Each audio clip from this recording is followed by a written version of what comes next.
नमस्ते दोस्तों, मैं हूं तेजस और फिर से स्वागत है आपका इस हमारे चैनल पे। आज के वीडियो में हम बात करेंगे how to create monopoly in your business. आप अपने बिजनेस में मोनोपोली कैसे क्रिएट कर सकते हो, ये सभी चीज़ें आज के वीडियो में हम बात करने वाले हैं। तो अगर आपको जानना है कि आपके बिजनेस में मोनोपोली कैसे क्रिएट करने हैं, कैसे अपने बिजनेस को, अपने प्रोडक्ट को एक्सपैंड करना है, ये सभी चीज़ें आज के वीडियो में मैं आप लोगों से शेयर करने वाला हूँ। तो ये वीडियो पूरा एंड तक देखिए। दोस्तों, सबसे पहले हम लोग ये जानते हैं कि मोनोपोली होता क्या है। मोनोपोली मतलब single seller but multiple buyers. आप मार्केट में जब आप आपके बिजनेस में मोनोपोली क्रिएट करते हो, उसके बाद आप मार्केट में एक सिंगल सेलर बनते हो बट आपके पास मल्टीपल बायर्स होते हैं। इसका मतलब ये है कि आप अपने बिजनेस में ऐसी मोनोपोली क्रिएट कर चुके हो कि पूरे एंटायर मार्केट में आपके कॉम्पिटिटर कोई नहीं है। मतलब आपका प्रोडक्ट और आपकी सर्विसेज एक यूनिक प्रोडक्ट है जिसमें कोई भी कंपटीशन नहीं है पूरे मार्केट में। बट ऐसे काफी सारे लोग हैं जो आपके प्रोडक्ट और सर्विसेज खरीदना चाहते हैं। इसका मतलब यह है कि पूरे एंटायर मार्केट में आप एक सिंगल सेलर हो बट आपके प्रोडक्ट खरीदने के लिए मल्टीपल कस्टमर्स है जो आपके प्रोडक्ट और सर्विसेज में इंटरेस्टेड है। मोनोपोली की ऐसी मार्केट कंडीशन होती है जहाँ पे एक सिंगल सप्लायर पूरे एंटायर मार्केट में डोमिनेट क्रिएट करता है अपने प्रोडक्ट और सर्विसेज को सेल करके। क्योंकि यहाँ पे क्या होता है, जब कोई कंपनी अपने बिजनेस में मोनोपोली क्रिएट कर देती है तो पूरे एंटायर मार्केट में उसका कोई कंपटीशन ही नहीं होता है। तो इसीलिए जो भी कस्टमर्स होते हैं, जो बायर्स होते हैं, जो उनका प्रोडक्ट खरीदना चाहते हैं, उनके पास दूसरा कोई ऑप्शन नहीं होता, वो एक ही कंपनी से उनको प्रोडक्ट खरीदना पड़ता है। क्योंकि उस पर्टिकुलर कंपनी ने अपनी बिजनेस की मोनोपोली क्रिएट की होती है पूरी एंटायर मार्केट में। मतलब वन सेलर और लार्ज नंबर ऑफ बायर्स, इसी को कहते हैं मोनोपोली क्रिएट करना। क्योंकि मोनोपोली क्रिएट करने से पूरे मार्केट में कंपटीशन ही खत्म हो जाता है। फॉर एग्जांपल दोस्तों, जैसे कि माइक्रोसॉफ्ट ने पूरे एंटायर मार्केट में ऐसी मोनोपोली क्रिएट की है जिसका 80% ऑफ मार्केट शेयर माइक्रोसॉफ्ट के पास है। क्योंकि माइक्रोसॉफ्ट ने अपने विंडोज प्रोडक्ट को मार्केट में सेल करके ऐसी मोनोपोली क्रिएट की है कि आज हर घर के पर्सनल कंप्यूटर में माइक्रोसॉफ्ट विंडोज रन होता है। क्योंकि माइक्रोसॉफ्ट ने पूरे वर्ल्ड वाइड अपने प्रोडक्ट को सेल किया है और इसीलिए वो पर्सनल कंप्यूटर में 80% ऑफ मार्केट शेयर्स होल्ड करते हैं। और इसी को कहते हैं मोनोपोली क्रिएट करना मार्केट में। क्योंकि इतने सालों से माइक्रोसॉफ्ट का कोई भी कॉम्पिटिटर मार्केट में नहीं है। तो यही होता है मोनोपोली क्रिएट करना अपने बिजनेस में। और इसी टेक्निक को कहते हैं दोस्तों ब्लू ओशन स्ट्रैटेजी। क्योंकि ब्लू ओशन स्ट्रैटेजी में सिर्फ एक ही बिजनेस रन हो सकता है, वहां पे मल्टीपल बिजनेसेस नहीं होते। वहां पे एक ही बिजनेस रन होता है और उनका वहां पे कोई भी कॉम्पिटिटर नहीं होता है। लेकिन ब्लू ओशन स्ट्रैटेजी में सिंगल सेलर होता है बट मल्टीपल बायर्स होते हैं, काफी सारे कस्टमर्स होते हैं जो आपके प्रोडक्ट खरीदने में इंटरेस्टेड होते हैं। और दूसरा होता है दोस्तों रेड ओशन स्ट्रैटेजी, मतलब लाल समुंदर। रेड ओशन में क्या होता है दोस्तों, ज्यादा से ज्यादा कॉम्पिटिटर्स आपको यहाँ पे मिलते हैं। क्योंकि आपके प्रोडक्ट में यहाँ पे कुछ नया नहीं है, आप सेम प्रोडक्ट सेल कर रहे हो जो मार्केट में ऑलरेडी बहुत सारी कंपनियां मार्केट में सेल कर रही है। क्योंकि ऐसे 100 कस्टमर्स है जो आपके प्रोडक्ट और सर्विसेज खरीदना चाहते हैं, लेकिन उन सेम कस्टमर्स को प्रोडक्ट सेल करने के लिए 50 मार्केट में ऐसी कंपनियां जो सेम प्रोडक्ट सेल करना चाहती है। तो यहाँ पे रेड ओशन में इतना कंपटीशन होता है कि आप अपने प्रोडक्ट अपने पोटेंशियल कस्टमर को सेल ही नहीं कर पाओगे। क्योंकि यहाँ पे इतना ज्यादा कंपटीशन होता है कि जो भी कंपनियां होती हैं वो एक दूसरे के साथ इतना फाइट करती है अपने प्रोडक्ट को सेल करने के लिए। वो इसलिए क्योंकि आपका जो प्रोडक्ट है वो बाकी कंपनियों के प्रोडक्ट से बिल्कुल डिफरेंट नहीं है, क्योंकि वो सेम प्रोडक्ट है। तो यहाँ पे कंपटीशन ज्यादा होगी। तो इसीलिए अगर आपका प्रोडक्ट और सर्विसेज अगर सेम है जो बाकी कंपनियां भी मार्केट में सेल कर रही है, तो आपका प्रोडक्ट कोई नया नहीं है। आप बड़े लेवल पे स्केल नहीं कर सकते हो अपने बिजनेस को, क्योंकि काफी सारी कंपटीशन है यहाँ पे। तो अगर आपका बिजनेस रेड ओशन में है तो मोनोपोली क्रिएट करने में आपको काफी सारी डिफिकल्टीज हो सकती है। तो दोस्तों, आपको ये डिसाइड करना होगा कि आपके प्रोडक्ट और सर्विसेज में क्या ऐसा नया है जो मार्केट में बिल्कुल ही नहीं है। आपको मार्केट में ऐसा प्रोडक्ट लाना होगा, ऐसी सर्विस लानी होगी जो पूरे मार्केट में अभी तक बिल्कुल ही नहीं है बट काफी सारे लोग हैं जो आपके प्रोडक्ट और सर्विसेज खरीद सकते हैं। मतलब काफी सारे कस्टमर्स आपके प्रोडक्ट में इंटरेस्टेड होंगे अगर आप वो प्रोडक्ट मार्केट में लॉन्च करते हो।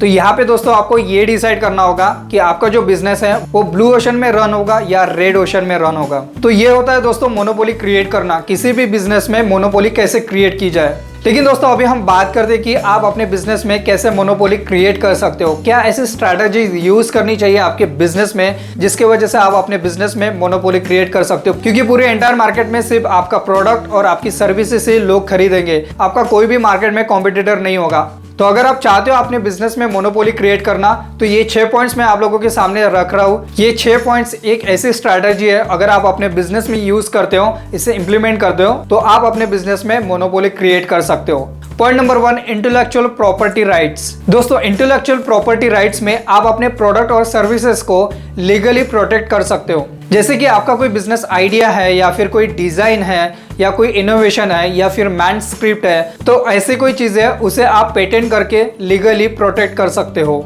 जैसे कि ट्रेड सीक्रेट कर सकते हो, पेटेंट कर सकते हो या फिर कॉपीराइट कर सकते हो।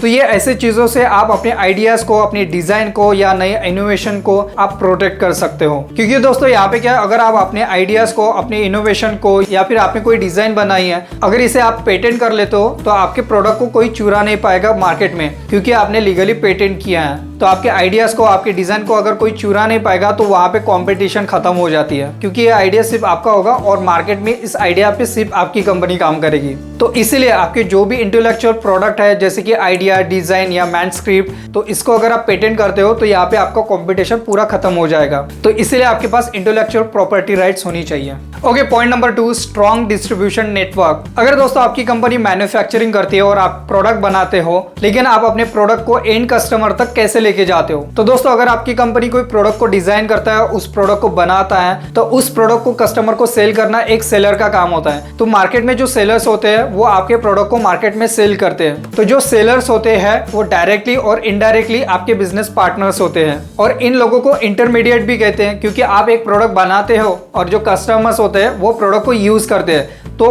प्रोडक्ट बनाने से लेकर प्रोडक्ट को सेल करने तक ये जो बीच में के जो इंटरमीडिएट्स होते हैं, ये होते हैं सेलर्स। तो जो इंटरमीडिएट्स होते हैं वो आपके बिजनेस पार्टनर होते हैं। तो आपके जो बिजनेस पार्टनर है वो आपके प्रोडक्ट को मार्केट में सेल करने में आपकी हेल्प करते हैं। तो इन बिजनेस पार्टनर के साथ आपका स्ट्रॉन्ग रिलेशन होना बहुत जरूरी है, क्योंकि अगर आपको स्ट्रॉन्ग डिस्ट्रीब्यूशन नेटवर्क खड़ा करना है तो आपको यहाँ पे एंट्री बैरियर क्रिएट करना होगा। तो इसके लिए आपके जो बिजनेस पार्टनर होते हैं उनके लिए आपको एक अच्छी मार्जिन वैल्यू आपको प्रोवाइड करनी होगी, ताकि वो जो डिस्ट्रीब्यूटर होते हैं वो आपके प्रोडक्ट को मार्केट में सेल करने में इंटरेस्टेड हो। अगर आप अपने बिजनेस पार्टनर को एक सही मार्जिन वैल्यू अगर आप प्रोवाइड करते हो तो यहाँ पे क्या होगा, आपके जो डिस्ट्रीब्यूटर है वो आपके प्रोडक्ट सेल करने में ज्यादा इंटरेस्टेड होंगे। और अगर आपने सही मार्जिन वैल्यू अगर आपने उनको प्रोवाइड किया तो ज्यादा से ज्यादा आपके प्रोडक्ट मार्केट में सेल करने में उनको ज्यादा खुशी होगी, और इसके वजह से आप मार्केट में एंट्री बैरियर क्रिएट कर सकते हो। क्योंकि जो डिस्ट्रीब्यूटर होते हैं, जो सेलर्स होते हैं, वो आपके प्रोडक्ट को सेल करने में ज्यादा इंटरेस्टेड होंगे। तो जो भी मार्केट में और भी कंपनियां जो सेम प्रोडक्ट अगर मार्केट में सेल करती है तो वो डिस्ट्रीब्यूटर आपके प्रोडक्ट को सेल करने में ज्यादा इंटरेस्टेड होंगे। तो हमेशा आपको स्ट्रॉन्ग डिस्ट्रीब्यूशन नेटवर्क क्रिएट करना बहुत जरूरी है।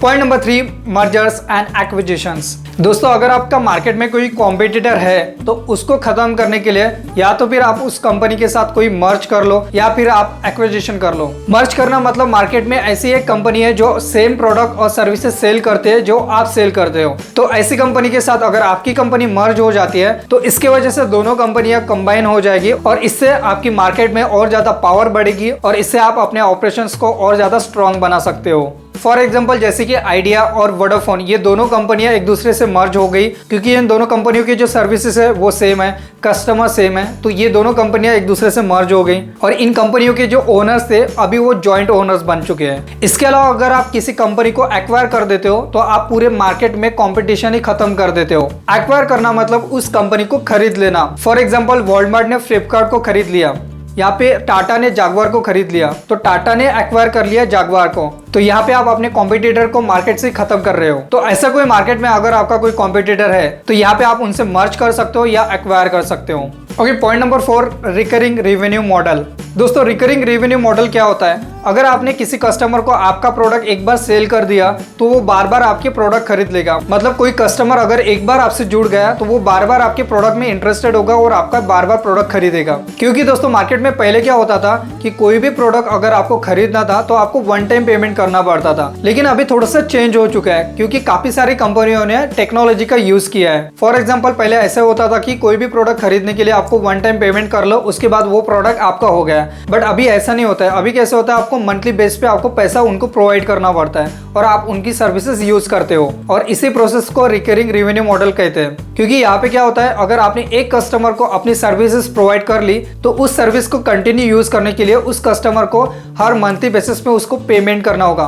तो इसके वजह से वो कस्टमर आपसे कनेक्ट रहेगा। तो कंटिन्यूसली आपके प्रोडक्ट और सर्विसेज अगर उसको चाहिए तो उसको मंथली बेसिस पे उसको पेमेंट करना होगा। तो आपके पास अगर मल्टीपल क्लाइंट्स है जो आपके प्रोडक्ट खरीद रहे हैं, आपके सर्विसेज खरीद रहे हैं, तो वो कंटिन्यूसली आपको मंथली बेसिस पे पेमेंट कर रहे हैं। तो जो भी मल्टीपल कस्टमर्स होते हैं उन्होंने एक बार आपके प्रोडक्ट और सर्विसेज खरीदना चालू कर दिए तो बार बार वो सर्विसेज यूज करेंगे। तो इसका मतलब यह है कि जो भी आपके मार्केट में कॉम्पिटिटर है उनके पास वो कस्टमर नहीं जाएगा अगर आप उनको सही वैल्यू प्रोवाइड करते हो। तो रिकरिंग रेवेन्यू मॉडल से आप यहाँ पे एंट्री बैरियर क्रिएट कर रहे हो ताकि आपके जो कॉम्पिटिटर है वो आपके एग्जिस्टिंग कस्टमर को प्रोडक्ट सेल ना कर पाए। तो इसीलिए आपको रिकरिंग रेवेन्यू मॉडल पे काम करना चाहिए। Okay, point number 5, problem solving technology. दोस्तों, आप अपने बिजनेस में टेक्नोलॉजी का यूज कैसे करते हो? क्योंकि अगर आप अपने बिजनेस में अगर टेक्नोलॉजी का यूज करते हो तो उससे आप अपने कॉम्पिटिटर से काफी आगे चले जाओगे। क्योंकि टेक्नोलॉजी एक ऐसी चीज होती है जिसका यूज करके आप अपने बिजनेस को काफी स्ट्रांग बना सकते हो। क्योंकि अगर आप टेक्नोलॉजी यूज करते हो आपके बिजनेस में तो उससे आपकी स्पीड ज्यादा बढ़ेगी। आप वो टेक्नोलॉजी आपके प्रोडक्ट और आपके सर्विसेज में भी यूज कर सकते हो और आपके प्रोडक्ट में टेक्नोलॉजी का यूज करके आप लाइसेंसिंग स्ट्रैटेजी को भी यूज कर सकते हो। क्योंकि अगर आप आपके प्रोडक्ट और आपकी सर्विसेज लाइसेंस के थ्रू अगर आप मार्केट में सेल करते हो तो उससे आप पूरे मार्केट में आपके बिजनेस की एक कस्टमर लॉयल्टी क्रिएट कर सकते हो। आज काफी सारी कंपनियां टेक्नोलॉजी का यूज कर रही है और अपने बिजनेस को एक्सपैंड कर रही है। तो अगर आपको भी आपके बिजनेस में मोनोपोली क्रिएट करनी है तो आपको आज की टेक्नोलॉजी पे काम करना होगा और इसको यूज करना होगा आपके प्रोडक्ट और सर्विसेज में।